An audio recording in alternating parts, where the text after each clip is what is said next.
Welcome to In the Bag. Governor. I have no idea where that came from, but welcome to In the Bag, everybody. Super glad you're here. Yep. We are in America, in case you were confused for a second. Yeah, you can't do that when we have our wonderful guest from Amside like that. Yeah. You know that's rude. We'll get those hate texts later, and that's okay. I welcome them because Yeah. it was a decision. It was a decision. It was a decision. So, Brad, Yeah. how are you doing today, man?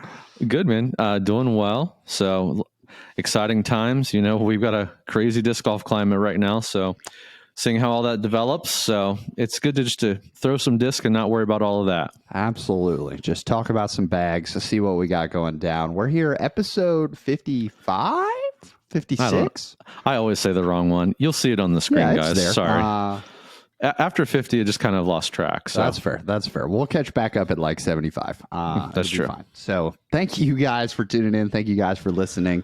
Have a exciting guest today coming in. I think there's going to be some discs in his bag that like we have definitely talked about on the podcast before, but I don't know that we've ever seen them in someone's bag That's true. before. So super excited to dive in and hear those kind of talked about. So if you've ever been, we'll say Clash curious, this is going to be a fun episode for you. Fun. But of course, none of this would be possible without our presenting sponsor, Flippy Disc Golf. Yep. Thanks, Flippy. Yeah, they've been a huge supporter of not only In the Bag, but, Foundation in general. And hey, they're the presenting sponsor for the Bogey Bro Tour. The Bogey Bros are going out west, and again, not possible without Flippy. So Aaron, Flippy staff, thank you all so much.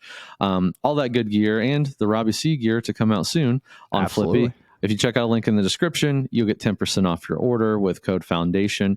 So make sure you check that out. Grab some In the Bag merch, grab some Robbie C merch, grab some Foundation Bogey Bro Tour merch, and, just have comfortable swag for every day. Absolutely. So thank you, Aaron. Thank you, Flippy, for making this possible. And let's go ahead and bring in our guest, shall we? Mm-hmm.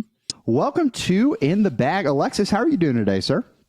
I'm doing good. The weather's getting better here, and just hanging out. I love it. What part of the country are you in? I'm in Maine, so we had a lot of cold weather sticking around for a while, and then followed by what felt like just downpour after downpour every time I thought the weather was getting good. But we've had like a streak of 2 good weeks, so I'm enjoying that. Awesome.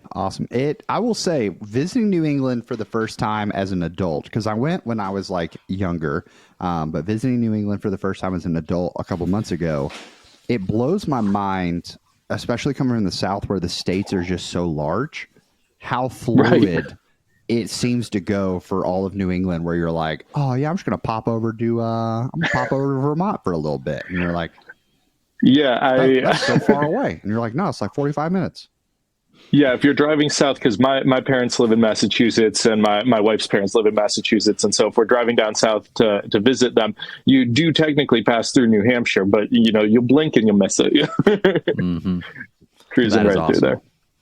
Yeah, well, I love cold weather for everything except disc golf. So unfortunately, my life revolves around disc golf, so I don't know that I can move to cold climates anytime soon. But it's rough, man. I mean, I won't lie to you. The first half of the winter, I was out there. I was like, I'm not going to let the weather stop me. We're doing this. We're getting rounds in. And then it was partway through February, I want to say, we got this big snowstorm, and me and my buddies went out anyway, and we played around, and we were like, this was so much fun. We're going to play a second round. And halfway through the second round, the wind just picked up and discs were getting taken away and never to be seen again. I've got a cookie out there somewhere still. And I was like, all right, time to pack it up for the winter. And we had to pack it up until March. Man, are you a ribbon guy, or do you use the chalk? I believe in dumb luck.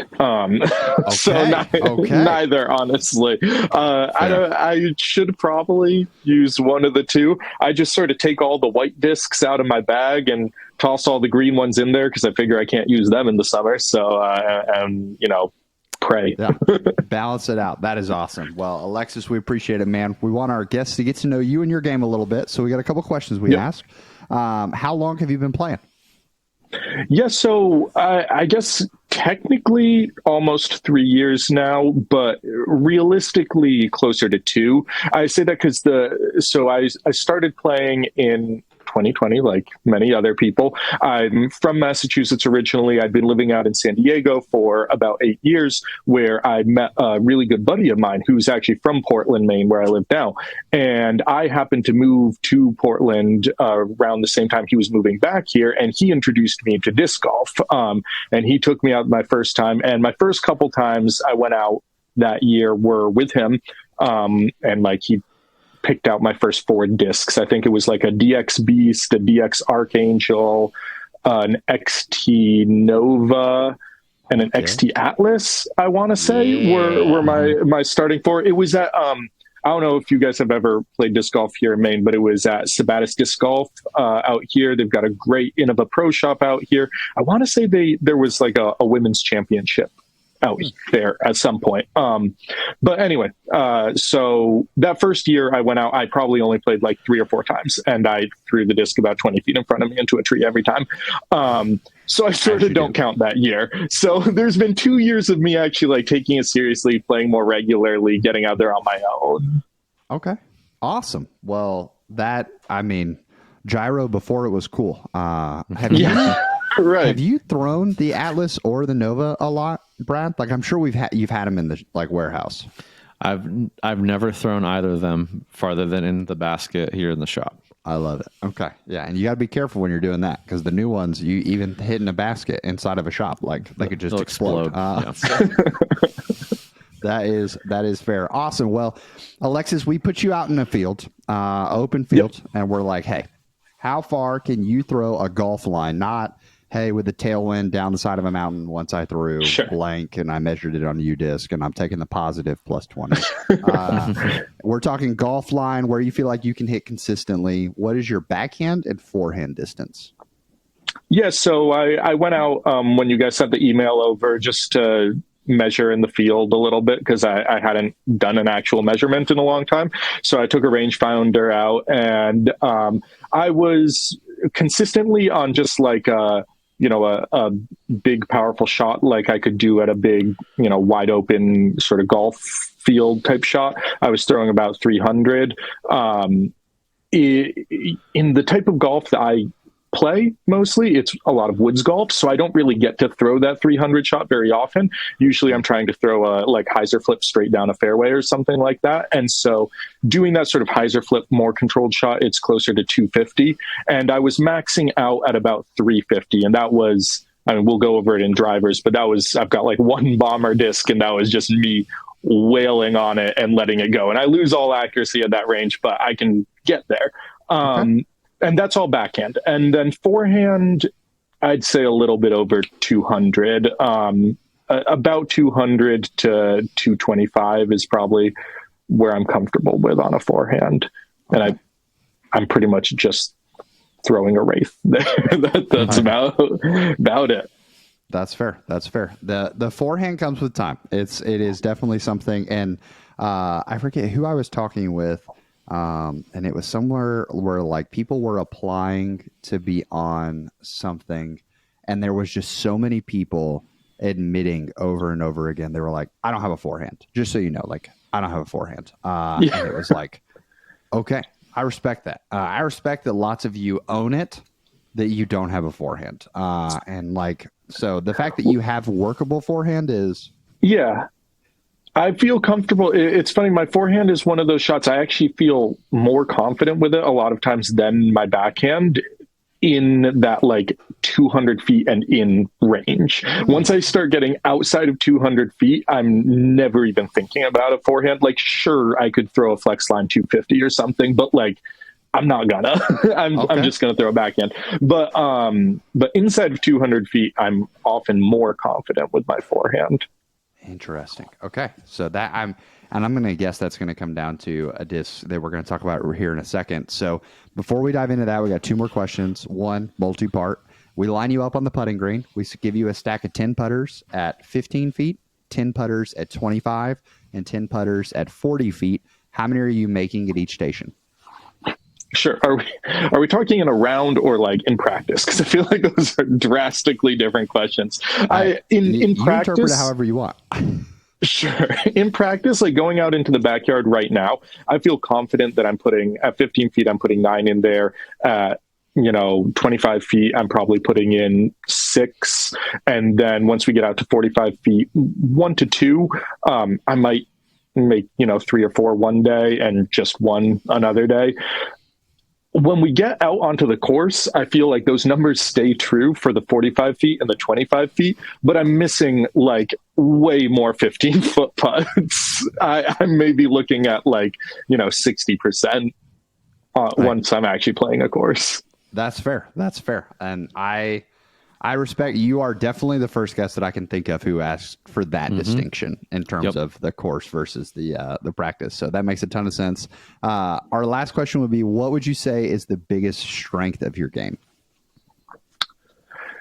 I think the biggest strength in my game is sort of based on the fact that I'm a huge nerd and love watching YouTube videos and stuff like that. I never try for like hero shots. I'm pretty good at dissecting a course. I've watched enough content to sort of know when to just pitch out, know when I'm looking at a shot and saying like, hey, that's a wild idea. Like, sure, you could try and do that tomahawk 275 feet over the water, but like, how about we just pitch out and, take our bogey and walk away from it and have a better score at the end. So I think I'm pretty good at decision making on the course. Okay. That is a hard skill to learn. So to have it as a strength early on is huge. Absolutely huge. Well, today we're going to focus on mid ranges at the end. I don't think that's a spoiler alert to say like, hey, that's where we're going. So what we're going to do is I want to start with your putters. Cause I think that thing Sure. talking about, I feel confident 200 feet in. I wonder, looking at your putter range, if any of these come into play here. So, do you putt with the butter? Yeah. So I've got my bag right here. So I've got 3 butters. I've got 2 that I putt with. They're the prototype butters in the Hardy plastic, and then I have a newer one also in the Hardy plastic that I use if I sort of am just outside stepper range and don't really want to throw one of my other approach discs that we're talking about when I'm like sort of, I don't know, in between a layup and a really long putt. I'm going to use my this one right here. Gotcha. And did I see Dr. Watson and Sherlock Holmes? Just Dr. Watson. My cat is Dr. Watson. His name at the shelter was Butter. And so I thought it was funny because we changed his name to Dr. Watson. Great. So when I got the butters, I had to get them and I had to write his name on them. So now all my butters are Dr. Watson butters. That's incredible. Okay. I love that. Yeah, that is awesome. Okay. Putting with the butters. Do you ever throw them outside of that, outside of stepper range? Not really outside of stepper range. I tried to for a while. I had a steady butter that I was trying to throw, thinking the steady plastic might be a little more overstable. It wasn't. It was more understable, if anything. And I just could not get the hang of it. And I also felt like I was throwing it on shots that I felt more comfortable throwing my polecat. And so I sort of felt like I was making myself confused by having it in the bag. I think that if they come out with it, Clash just released the Sunny plastic. And I think it's supposed to be a little more overstable. And I think if they drop the butter in the Sunny plastic, I'd be interested in picking it up and trying to throw with it. But as is, I just get nervous throwing it outside of sort of stepper range. That's fair. That's fair. So you've got 2 1-speeds in your bag, and you are a unique individual. And that there's not a lot of people. There's not a lot of people that rock 1-speeds in general, much less 2 of them. I love them. So talk us through my polecat and my berg. Yeah, talk us through what's the differences between those. Yes. So I mean, first of all, I'm never going to forehand a polecat. I love and respect everyone who does that. sounds awful to me, but I love forehanding a Berg. So, I mean, that's the biggest difference there. The thumb track on the Berg, just I feel really confident with it in the hand. It feels great. And I just love it on a forehand. The other thing is just that I don't really use the polecat on approaches. It's really off the tee for me. I'm throwing drives with a polecat, honestly. And it's like I say, I play a lot of wooded golf. And so anything that's sort of a little less than 100 feet or than 200 feet. Sorry, less than 100 feet would be a really short hole. Anything that's like less than 200 feet, like let's say a 180-foot hole in the woods and I have to hit a really narrow gap, I feel really confident taking out the polecat and throwing it on that type of little par three. The Berg is just an approach disc. I'm almost never going to throw it off the tee. I want to throw it backhand, but I'm not great at throwing it backhand. So that's another thing is the Berg, I'm primarily going to it on a forehand, and the polecat is only on a backhand. Okay. Very curious. The polecat also goes a lot further. It does. As a polecat thrower and a Berg, hater is a strong word. Protester. As a Berg protester. Appreciate Antagonist. That, yeah. As the Berg and as part of the Berg antagonist group. Yeah. I can completely agree with that. The BAG. So I love it. So when we head over to the overstable side of things, for your putters, you've got a Prism Plasma Envy and a Toro. So I do. The Prism Plasma Envies, in my experience, somewhat overstable. How does yours fly?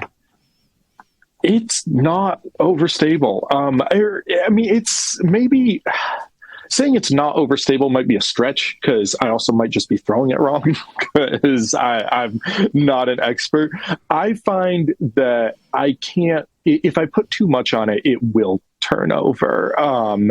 I can put some power behind it, but it's really more technique, and I'm going to get, it's going to turn out a little bit and it'll come back at the end, and it will come back at the end. It's not usually just going to turn over and go forever unless I mess up. But I got it thinking it was going to be more overstable than it is. And it isn't quite as overstable as I maybe would have wanted.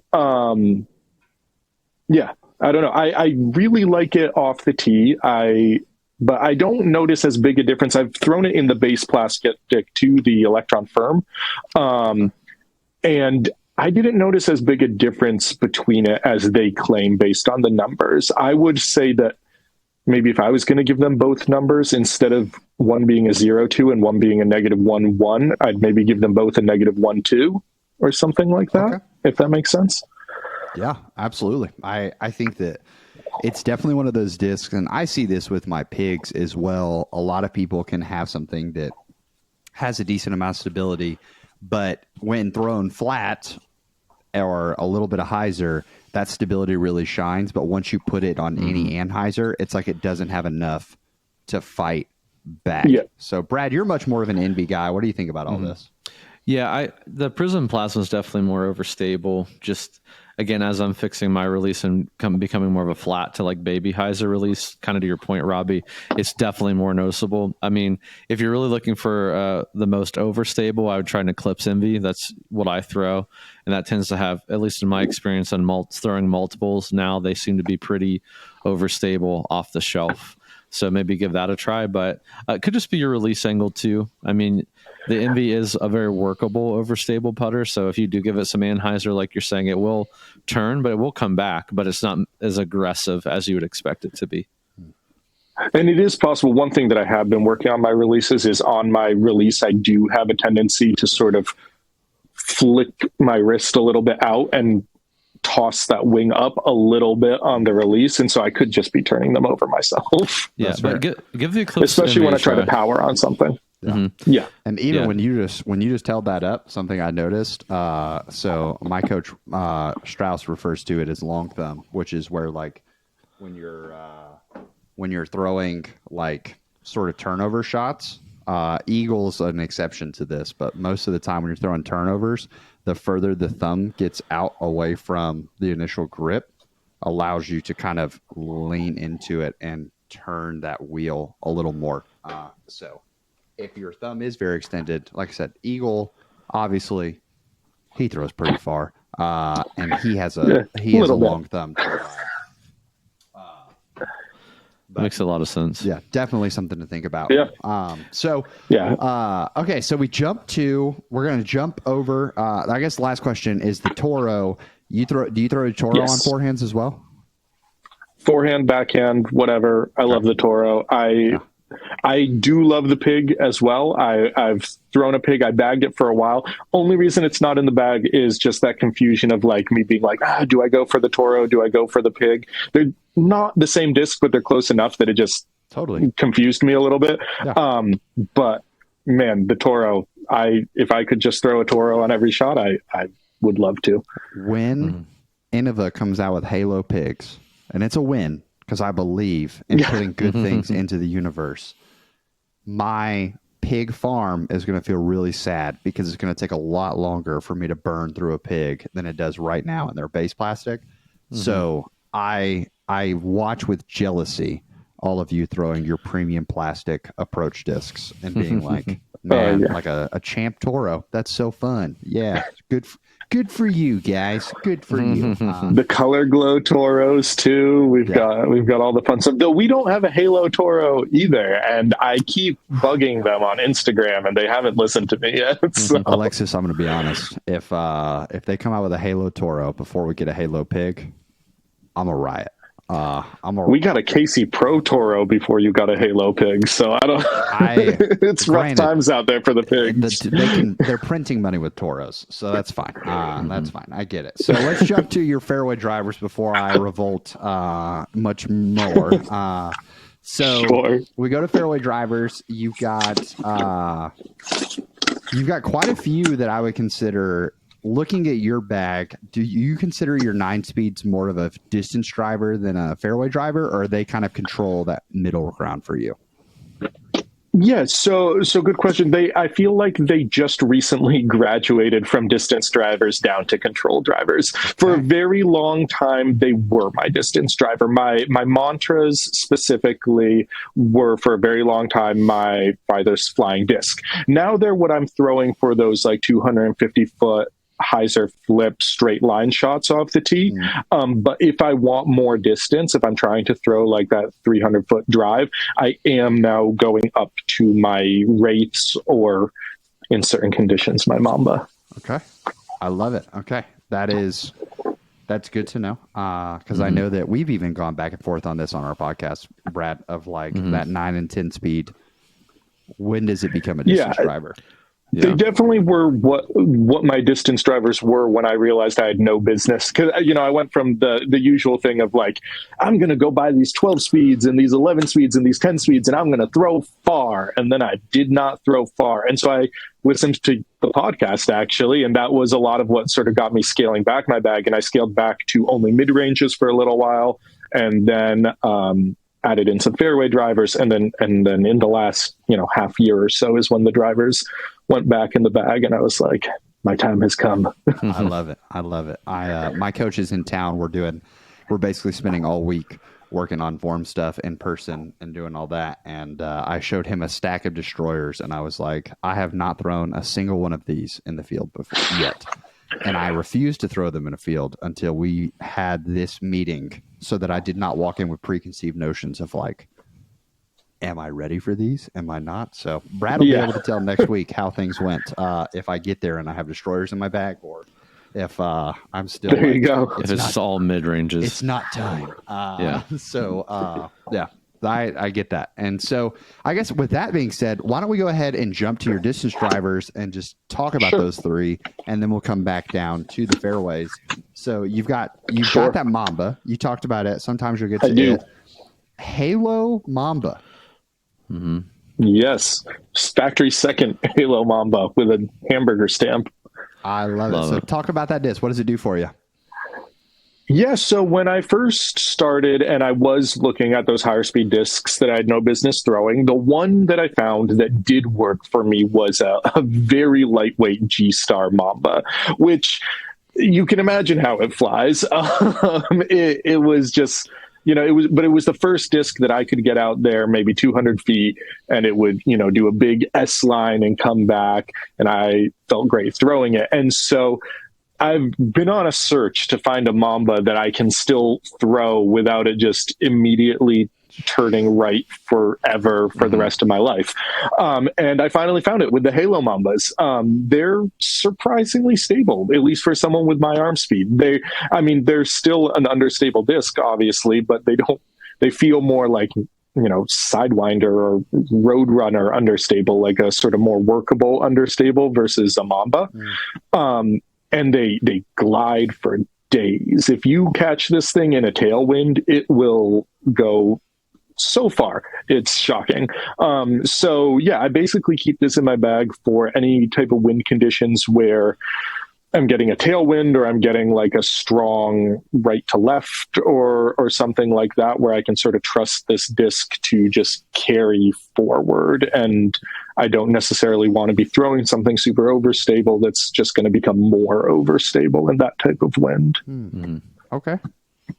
I respect that. And I get that a lot. That's Brad. So you've not thrown the Mamba very much, have you? I've thrown it more than you would think. Not from my own bag, just several times. So my oldest son bags a couple Mambas, and he has a Halo Mamba, and yes, it is definitely more overstable than it leads on. And I can validate this. This was pretty early on. I mean, you can bomb that thing with not a whole lot of effort, which is kind of nice for a lower arm speed.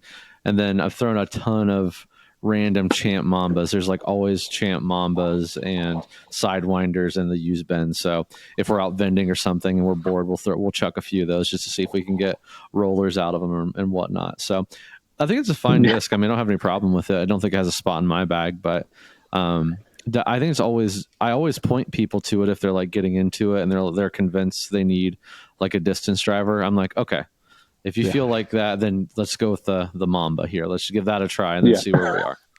I get that. I think that's what someone basically did for me. And it is funny because, I mean, I'll throw a G-Star Mamba and then I'll throw this, Halo Star Mamba on the exact same line. And yeah, one's a roller and the other one's, a big flip up Hyzer that's going to carry, ludicrous amounts of distance. I mean, I've caught this. I don't consider this like how far can you throw, but I've caught this thing in a tailwind and hit over 400 feet. But like, it wasn't me. It was the wind and the disc, and it just went forever. So I just love it on sort of those condition days where you just feel the wind hit you just right, and you're like, it's your time. You're coming out, and you're going 4 miles. Yeah. And I love it. I think there's definitely a beauty, even if you're a faster arm speed, having a disc like that in your bag. Like I have a sail in my bag that it is similar vibes of like super flippy. It gets out there and it's like, man, I don't really pull the sail out too often, but you step up and you're like, yeah, this is time to let her fly, baby. Mm-hmm. So that makes sense. It's nice too having that 11-speed rim since I'm used to the rates. So having that same rim size feels nice for me. Yeah, that's absolutely true. Like I tried the a Nuke SS for a little bit, and I was throwing it around, and it was like, this is fun, but also it's just a different hand feel for sure. So speaking of your rates, you got 2 in the bag.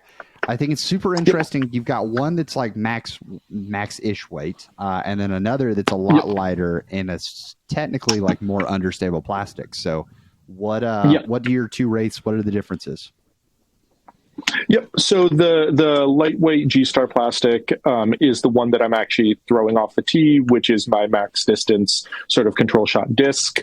I do need to be careful with it, though, in the wind, because it being a lighter weight disc and in that flippier plastic, in the wind, I often actually need to disc down to something that I can still put some power on, but is going to be a little more effective at fighting the wind. My max weight Star Wraith is pretty overstable for me. I'm throwing it on shots that I want to fade hard. So I'm thinking of a couple shots on courses that I play where I need to get good distance on it. Like I'm really looking to throw my max distance, but I'm looking for it to go pretty far left, that's where I'm going to pull this out. Gotcha. That's awesome. I cannot wait to put a Wraith back in my bag. It is because of form change, I have walked away from them. So I am stoked to see Wraith throwers out there in the wild. And I'm going to be honest, I have not thrown a lot of G-Star Wraiths in my life. So you've got me curious. They're great. They're quite flippy compared to like how Wraiths feel in general. But if you're looking like, especially for someone with a higher arm speed, like I have friends that I play. All my friends are better than me because they've all been playing longer. And if I give them one of my G-Star Wraiths, like they're a distance, I'm going to throw flat and get a big sort of like pan out and come back, and they're going to throw it on like a steep Hyzer and get this beautiful flip up. Like if they give it enough height, it gets up high and it just carries and it just keeps going forever. So they can get some cool flights out of those things. I get that. So ThoughtSpace is a New England based company, right? They're main based. Okay. Yeah. But they're MVP manufactured. Yeah, correct. Yeah. So I always forget because when we went to Northeast Disc Golf Expo, ThoughtSpace was there. And like Aaron was there, and Aaron's one of the two presidents or like founders or whatever. And I was like, this is kind of crazy that you're here. And then I realized, you're like, this is really, once again, this is not that far of a drive for you. That makes sense. So go ahead. I found them basically just because since they're local, they're in a lot of the local pro shops, and their stamps, as everyone will tell you, are just the coolest. And so me not knowing anything about discs, I basically went to them because I was like, got the coolest stamps. And I started throwing their discs, and then I stuck with it because I really like them. Yeah. Oh, I love it. So you talked about your mantras, what they've kind of evolved from. They were filling sort of what you're doing with your race. Now they're in the more flip up. So I want to talk about the Coalesce. What's the Coalesce do for you? Yeah, so the Coalesce is filling a slot that I used to fill with actually a ThoughtSpace Omen, which is for other people. I feel like other people are throwing a Firebird or like something like a Sexton Firebird or something for this slot. I was looking for something less Firebirdy because I don't have the arm speed to make that super useful for me. And I was looking for something closer to maybe like, I want to say like a Thunderbird or something like that. And that's sort of where this Coalesce sits. It's gonna carry straight for a little way, and then it's gonna start fading pretty hard. It's, I can put it on a spike Hyzer if I need to get out of somewhere. I can throw it flat, get a decent amount of distance before it starts to fade, but then just know it's going to consistently fade. And it flies exactly the same in a 20 mile per hour wind as it does on a perfectly calm day. It's super consistent for me. So it's just sort of, I feel like it's the slot everyone has in their bag, just a little less overstable than other people have, because when I threw that sort of Firebird type disc, I was like, this is going 20 feet for me. Like, there's no point. I'm not getting, if I needed to pitch out this far, I can use a putter. I don't need to use a fairway. So why would I pull out this Firebird? I can use a Toro for any shot that I would use a Firebird on. So this is sort of my more workable version of that slot. That is a very honest and fair answer that I think more people should definitely consider. So I hear that. So dropping straight down on the chart, then, if we go by flight numbers, you would assume that your Vodum is just a slower version of that same shot. Yeah. Is that the case, or is it a little different?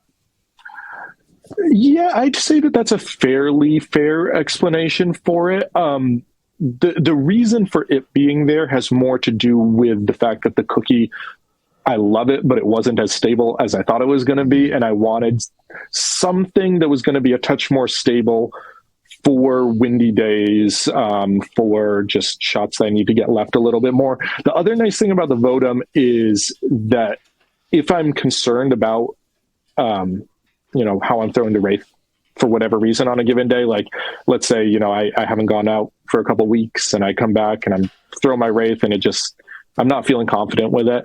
I feel super confident with the Votum because I've been throwing it since I started. And I know that I can put it on a flex line and get it pretty much just as far as the Wraith. I need more space for it to work out of that flex, but I can get it really far. They are shockingly far flying discs. And so, yeah, I don't know. I can get a lot of work out of the Votum in general. I think that if I had to, I could probably use it, like drop the Coalesce and the Wraith and just take a Votum out, and I could probably make things work. I just would need more room to sort of let it do its thing. But yeah, I think it's fair to call it sort of a slower Coalesce. Okay. So you love the cookie. What do you love about the cookie? Man, the cookie is just super straight. Like you don't need to Hyzer flip it. You just throw it in a straight line and it goes on that straight line. It might turn a little bit and it'll definitely fade out at the very end, but like you throw it straight and it goes straight. I think the reason that I decided, because I took the Votum out of the bag for a little bit, and the reason I decided it needed to go back in, even with the cookie and the Coalesce in there, is because on a flex line, if I want to put this on a pretty steep anhyzer and trust that it'll come out at the end to sort of get around a weird turn or something like that, the cookie doesn't come back quite as much as I want it to. It'll come back at the end just a little bit, but I wanted something with a little bit more fight to it, hence the Votum. But man, forehand, backhand, I love the cookie. Go straight. I'm also noticing something, Brad, you may be noticing this as well. Do you dye all of your own discs? I dye the ones that are ugly, and then the ones that look good are done by professionals who I pay to do it. So the cookie was done by a professional, as was the watermelon Berg that you saw. So Throjo's did but then your Toro. all of Throjo's did my Toro. Yep. And then all the other ones are my own nonsense. I love it. That I like to get up to. I get it, man. That's so. Go ahead, Brad. No, sorry. I have like 3 thoughts. I've just been trying to like contain to not interrupt. So now I'm interrupting. I think it's just an interesting point and something I was kind of beating myself up about when I first started. Now I'm just kind of leaning into it. But the cookie from a flight number perspective is like exactly the same as a Grackle, which I love the Grackle, and it's for me, it has a very overstable finish, right? Which is kind of what you'd expect from that 7-speed, like overstable T-Bird-esque fairway, right? So, but for you, that's not what you use it for. It's very straight for you because of your arm speed, because of your release angle, because of this X, Y, and Z. So this is just me encouraging people, use the disc how it flies for you and just be okay with that. It's going to be okay. And then use that to work in your form. Is that bad advice, Robbie, or is that good advice? I'm not sure, but I think it's great advice. Like it is when I throw, like there are certain 7 speeds that fly that super straight for me, and I get that. Like I love the fact that it does that. And then there are others that like there are times where if you get used to that straightness of it, that's where I like. If I were initially looking at your bag, I would look at a Votum and a cookie and I would say, hey, I think that's overlap. Like that has to be confusing. But how you're describing it, there's no overlap there whatsoever. Like very clearly defined shots. So I'm with Brad. Like if it's working, make it work. Yeah, and if I can move over on the chart with you, because I have like maybe a comment or thought for you on your mantras, because they're very close to a disc that's near and dear to my heart, which is the lift. So, we're looking at your soda, your TL3, and really kind of your mantra are all kind of in that very similar spot because you just have soda as a 7-speed, TL3 is an 8-speed, and mantra is a 9-speed. Like what kind of decision making are you using to go back and forth between all those discs, or is that a place where you're like, I don't know, and you just kind of choose what feels right that day? No, I'd say all 3 of those are very different for me. So I guess starting from the bottom, the soda, first of all, the numbers are a lie. I agree with that. They say it's a 7 -2 2. There is no way this has 2 fade.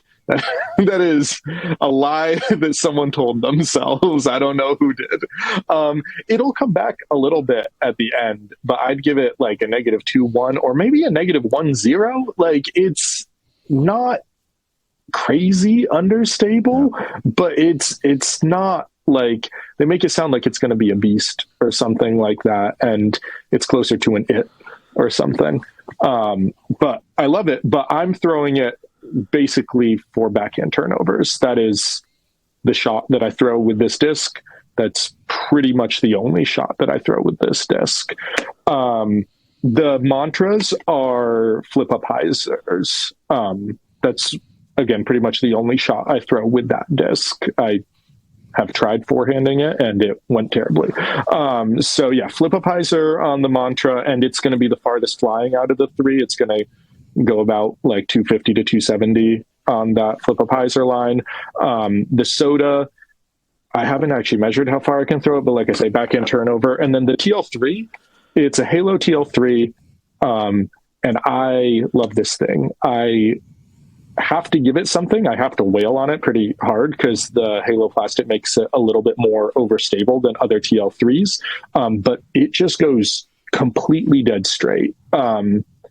Actually similar to the cookie. If there's anywhere where there's actually a little bit of overlap, I'd say it would be maybe between the cookie and the TL3.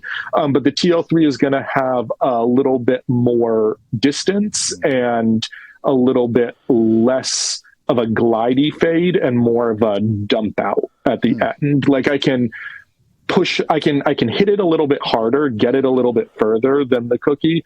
But where the cookie is going to sort of like ended with a nice like clear drift to the left, the TL3 decides that it's time to stop and just stops. It's going to go maybe 5 to 10 feet to the left and just dump out really hard and hit the ground. Okay, that's interesting. So it's funny because the comment I was going to make with the mantra is, do you forehand your mantra?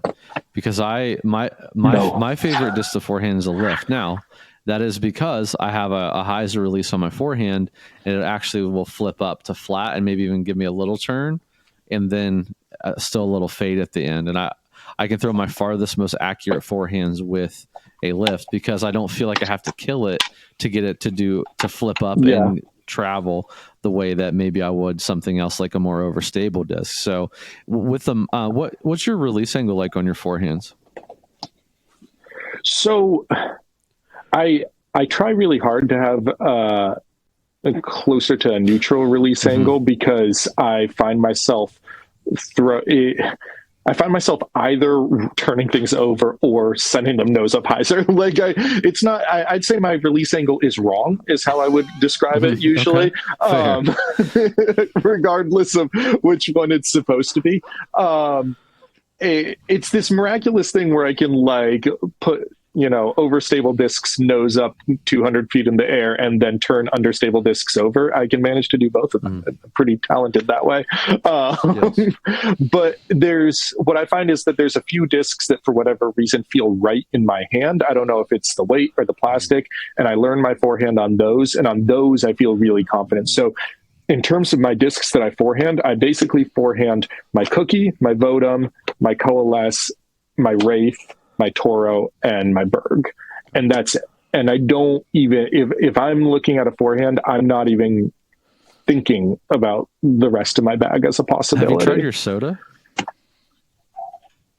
I haven't tried it, but every time I try to sort of crank on it a little bit, I immediately turn it over.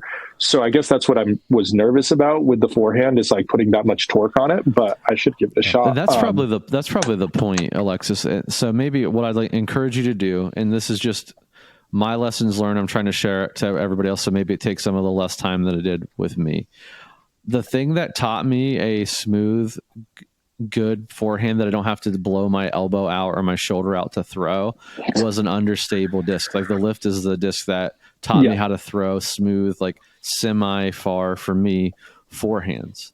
And it was very frustrating at first because I was either turning it over or, like throwing them, like you said, 50 feet up in the air that I did not need to do. But once I got it in my head, like, okay, tuck the elbow in, lean over my disc, and I get this smooth carry through that I only have to throw at like 60% power, and it goes just as far, and it kind of flips up. Like that's what really taught me, or still kind of, I mean, still is teaching me, like that forehand form and like that smooth ability to trust a forehand on a line. So I just want to encourage you, like, don't give up on the mantra yet. Like, don't give up on the soda, cookie. I mean, if it goes as straight for you as you think, as you're like describing, then yeah, I mean, I would just encourage you to try the soda a little bit and don't give up on the mantra, and maybe push through some frustration with it, because I think it could do some great things for you. As you're saying, you're trusting that forehand 200 feet and in, but what if you could trust it 300 feet and in? Like, what does that change your game? Especially woods golf. Like, if I'm in the woods, for sure. I want to see where I'm throwing most of the time. So like, I'll choose a forehand over a backhand just because I have some more visual like follow through I can do to make sure I don't hit every tree, just every other tree. Definitely. And yeah, to your point, especially with woods golf, it would be great having that forehand, because sometimes you just don't have the height to do the turnover. Like I love a backhand turnover line, but if I've got a low ceiling as well as a narrow fairway, that's just not happening. We had a guest a couple weeks ago who was a forehand only player, and his biggest struggle shot was a quote lefty backhand or righty backhand shot with a low ceiling because of that exact same thing, right? Like where it's just I can't give it that time to turn over. So that makes a ton of sense, being able to go both ways. Course design is heading us in that direction. So what I want to do is I want to jump down to mids because I want to talk about sort of the possible addition to the bag, we'll say. So sure. You've got the mana as the understable side of things. Is it flying like a slower soda type vibe? Yeah, basically. It's almost exactly that. It's a slower soda. The only difference is, for whatever reason, I can get my mantra to flip up to flat, and I can get my mana to flip up to flat. I really struggle with that with the soda. Like I say, I pretty much just use the soda for those turnover shots. The mana is a little bit more versatile for me in that I'll throw it on those same turnover shots if I'm just not trying to go quite as far or want a little more control. But I'll also throw it on a flip to flat Hyzer shot. Gotcha. So it's another sort of option in the woods. I'd say it's sort of when I'm stepping down from the fairways and I'm trying to hit a gap, I'm looking at either my polecat or my mana for that sort of straight flying shot. This is just now hitting me as an idea of why maybe the soda's not flipping up, is because I struggle with this as well.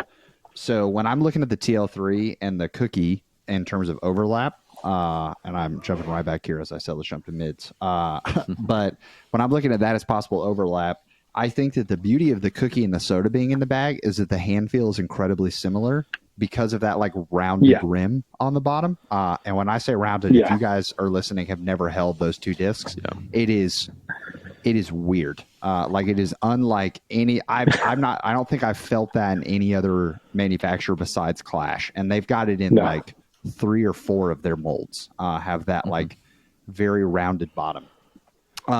So I remember holding a cookie and a soda for the first time and being like, wow, this is going to be my life now. Like this is amazing. But I struggled mightily because of that rim. Like for some reason, my fingers couldn't get underneath it in a way that I liked to keep the disc nose down. So because of that, when you throw nose up, everything flies a little more overstable. So I wonder if when you're throwing the turnover, because you're coming on, like you're committing to coming on top of it, that allows you to keep the nose angle a little better versus the Hyzer flip, which is a lot more of a traditional throw. Like it's going to pop nose up. And if you're throwing your cookie also a little nose up, even if you're like a little natural and Hyzer nose up, that inner struggle is going to make it fly a little straight. So I wonder truly on if that rounded rim is a comfort feeling, but it also is what's kind of locking those discs into that shot possibility. Just as an option. Once again, I can be way off base there. I just know from my experience, and for once again, everyone who's never held a cookie or a soda, you feel incredibly excluded from this conversation, but I promise you, the moment that you pick one up in a shop, you're going to be like this rush of emotion and like from a movie like Jimmy Neutron Brain Blast. There's like there's a few things in disc golf I feel like that gave me that. It's like that rounded rim, or like the first time I held K1 soft plastic and was like, it can feel like this and bend like this. That's the truth. Absolutely. So you've got 2 discs in your bag that this is the part that I thought would be probably the most overlap in terms of like initial look at the bag, just because of the plastic type that you have your Pathfinder in. Normally I would look at a Pathfinder and I would be like, okay, that's not necessarily overlap with the Nemac Truth, but you got it in glow. So talk us through those 2 discs. So I will say I don't think the glow Pathfinder is as overstable even with the glow plastic as you would think. I don't think any Pathfinder is all that overstable. I don't know if you can see here, but over there, this whole row here, that's all Pathfinders. Okay. Right there. Because I really like them, and I really don't want to ever have to find a replacement for the runs that I like. So I keep a lot of them. That being said, I really like them might be less accurate than saying I really used to like them. I feel like when I first started playing, they were this sort of like one-stop shop. Like, it's a straight flying mid-range, right? Like, I could throw it and it would go pretty far. And it wasn't going to be too difficult to get up to speed. And I could kind of take it out and do a 1-disc round with it and, what have you. But now I find that if I'm going for that straight shot, I'm going for something a little more understable that I'm going to flip up onto a Hyzer. I just don't find myself going to it that frequently. I guess it's sort of this this disc that I used to love, and now it sort of just doesn't get as much use as it used to. But then you're right that the EMAC Truth sort of sits right in that same space where I thought it was going to be this more overstable version of it, where like maybe I could get more use out of it because it being more overstable, I could put a bit of a flex line on it and have it come back, or I could trust it a little bit more on a forehand and not worry as much about it turning over, something like that. But it flies pretty much the same. It's like maybe a touch more overstable, but it's basically a workable straight flying mid-range. That 0-2 at the end was deceiving. But everyone knows flight numbers are a lie. So that. All right, so Alexis, tell us about is there overlap? Tell us about the Pathfinder and the EMAC Truth. Yeah, definitely. So the Pathfinder was sort of my go-to mid-range disc for the longest time. Like I said earlier, before I was really comfortable going up to drivers or even fairway drivers, and I was just sticking with mid-ranges, the Pathfinder was sort of the one I found and the one I stuck with. I tried a Buzz SS, wasn't a huge fan. Tried a Rock 3, realized that wasn't the same disc at all until you beat it in for a number of years if you get it in premium plastic. And yeah, just sort of stuck with the Pathfinder and really fell in love with it. I will say I don't use it nearly as much anymore because when I'm looking for that straight flying shot, I'm often looking at my Mana for a Hyzer flip, or at my Polecat for a Hyzer flip, or if I'm looking to get a little bit more distance, I'm disking up to a fairway. So it doesn't get as much love as it used to, but it's sort of in there for comfort. I want to know I have the option of that shot, even if I don't go to it very often.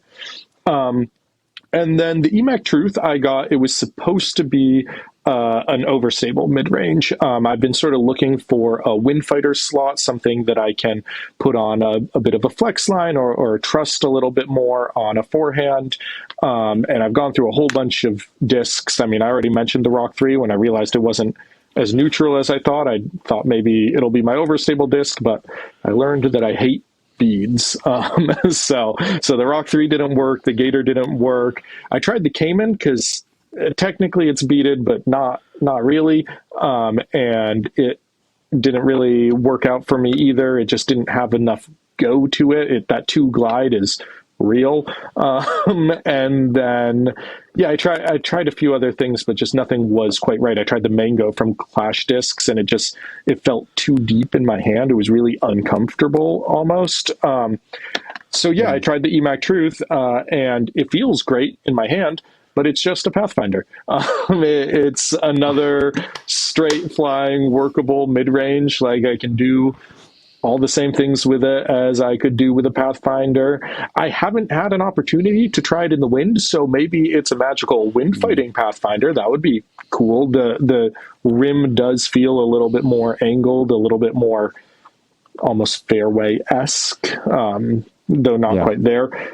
So it might be a slightly better wind fighter, but it's still got such a blunted edge that I don't know. I don't think it's quite doing what I wanted it to do. I sort of just have 2 Pathfinders now instead of 1.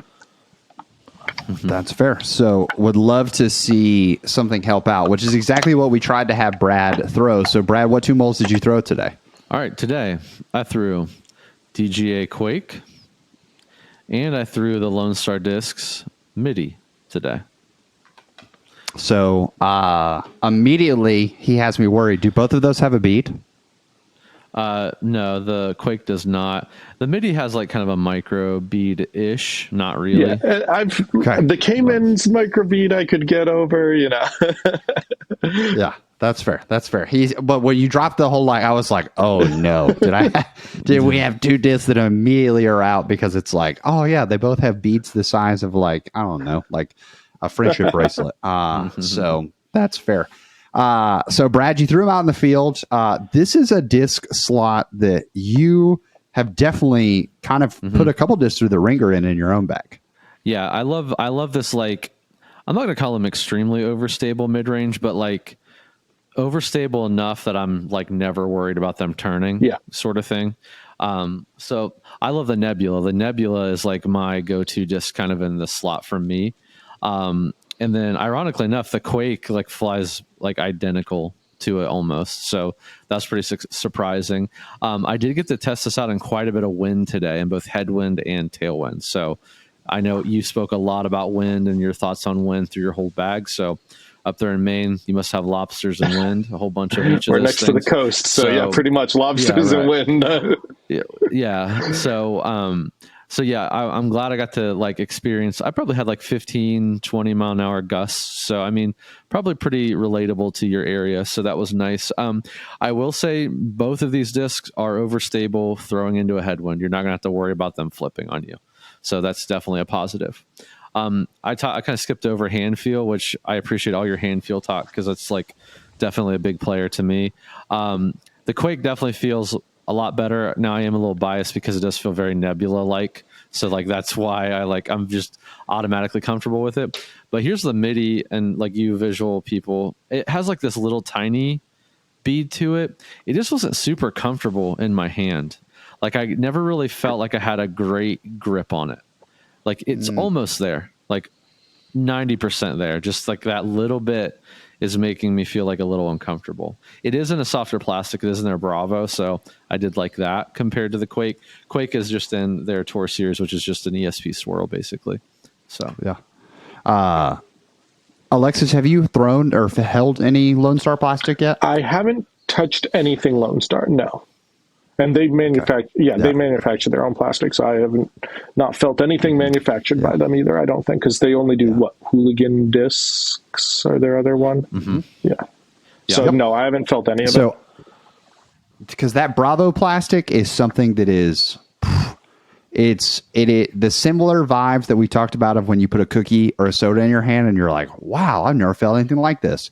That is exactly how I felt about Bravo. The closest I would relate it to is K1 Soft. I do love K1 Soft. So.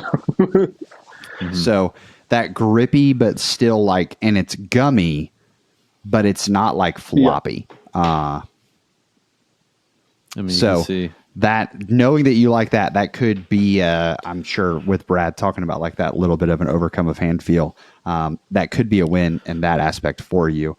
Brad, what was the most surprising thing about each of the molds, would you say?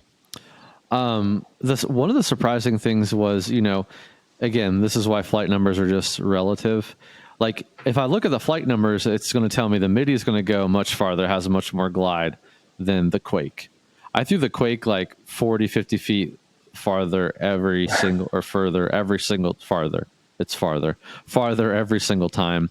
Now, what I will say is that like I could like throw this thing very low to the ground, the Quake being low to the ground, it would still carry for me and have that overstable finish.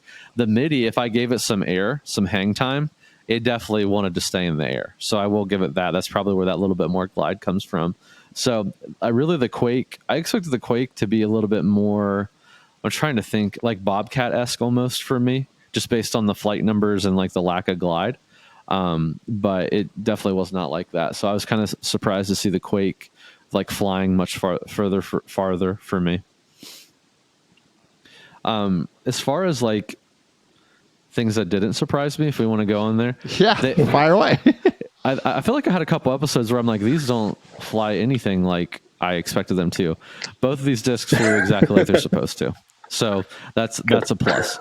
I did some intentional Hyzer releases. They gave me a nice like quick flex line, or well, not quick, like I'd say medium. They would turn a little bit, but they definitely were coming back with a vengeance. I will say the Quake did have some, okay, and this is just maybe me. One thing that if I'm watching pros play, right, when the disc hits the ground, it still has so much rotation on it, like when it's hitting the ground, that it's still kind of spinning as it's hitting, versus hitting a patch of grass and kind of burning out like mine typically do. For whatever reason, the Quake, I could get that rotation on, and it would just like kind of hovercraft on the ground, and actually had a lot of ground play. So take that for what you will. The MIDI the MIDI had a little bit of flair to it on the ground, but the Quake just like was like a hovercraft for me. Interesting.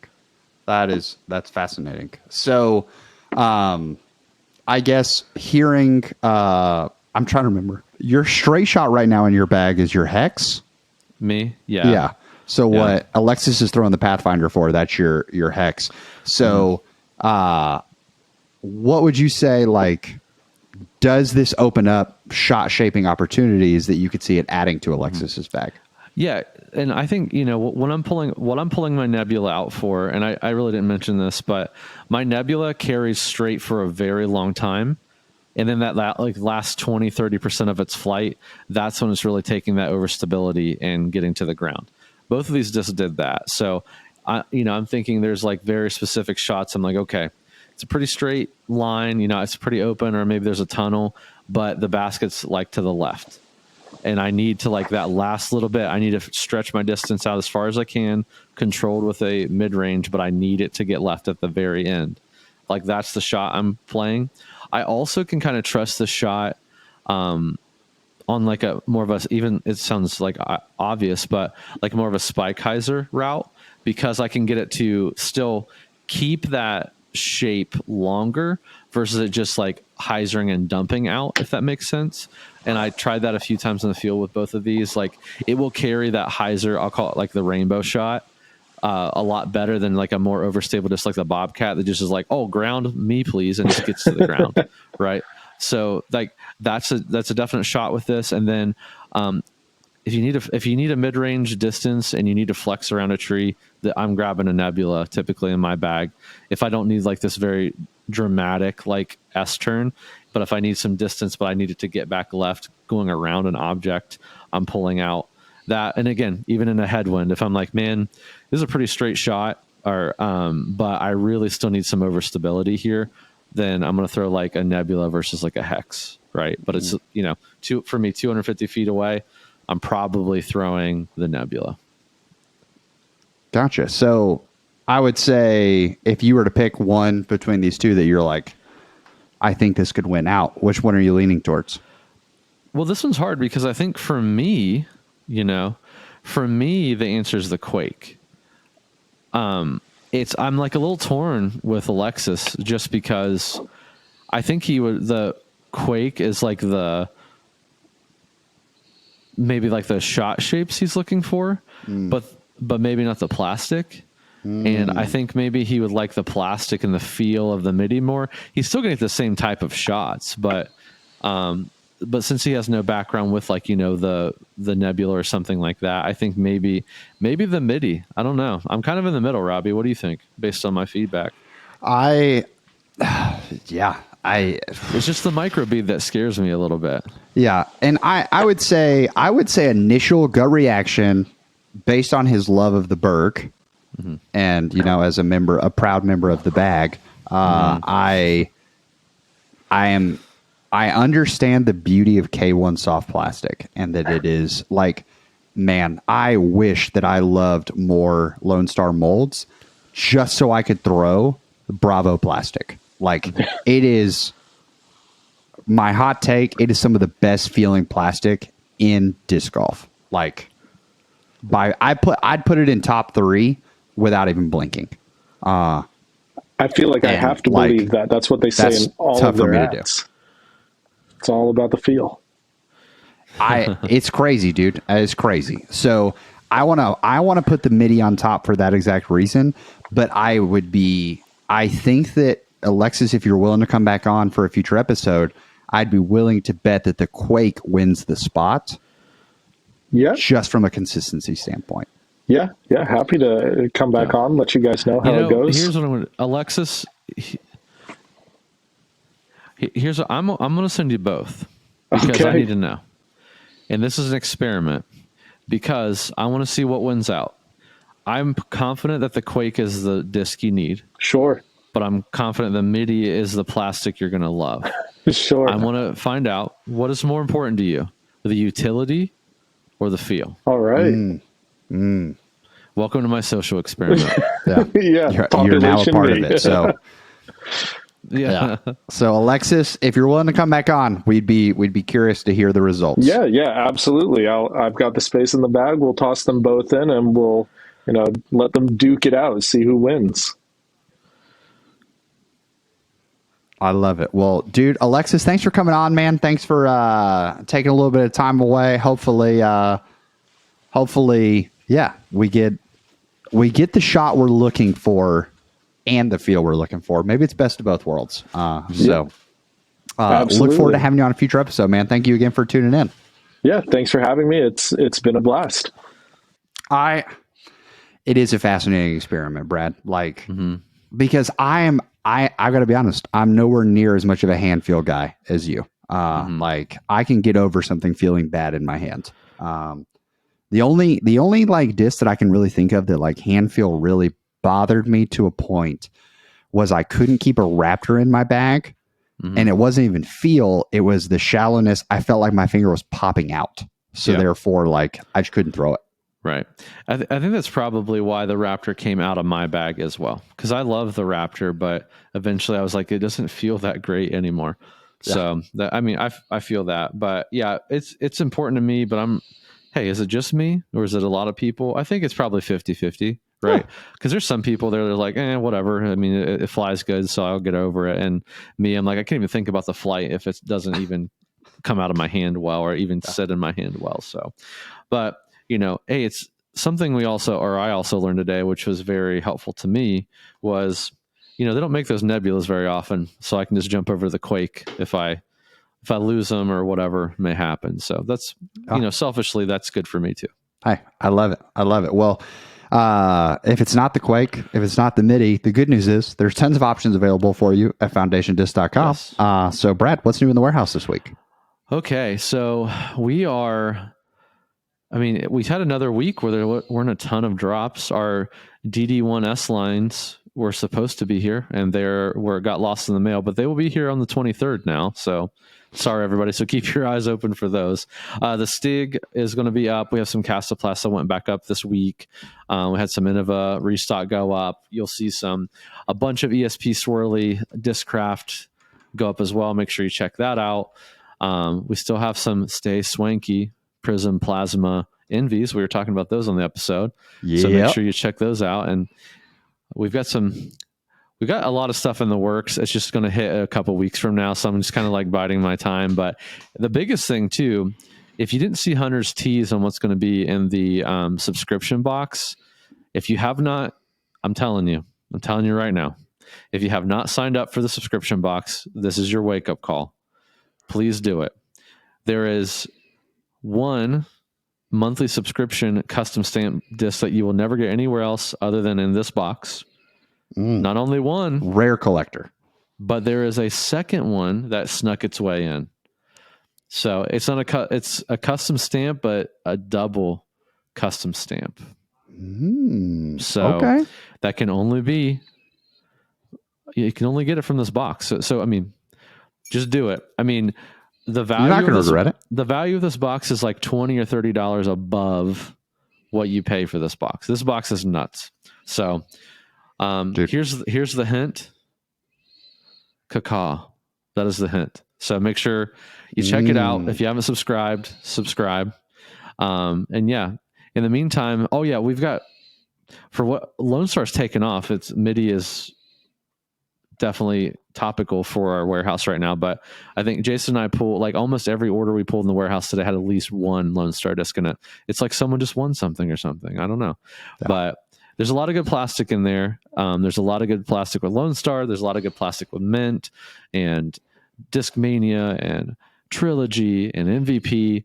It's so hard not to keep it all in the bag, but we only keep the good stuff in there. So y'all know the saying. I'm not saying it episode 54 or 55. Still don't know what episode we're on, but I'm not saying the quote.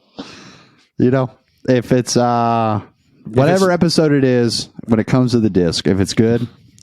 Well, if it's decent, keep it in your backpack. We'll see y'all next week.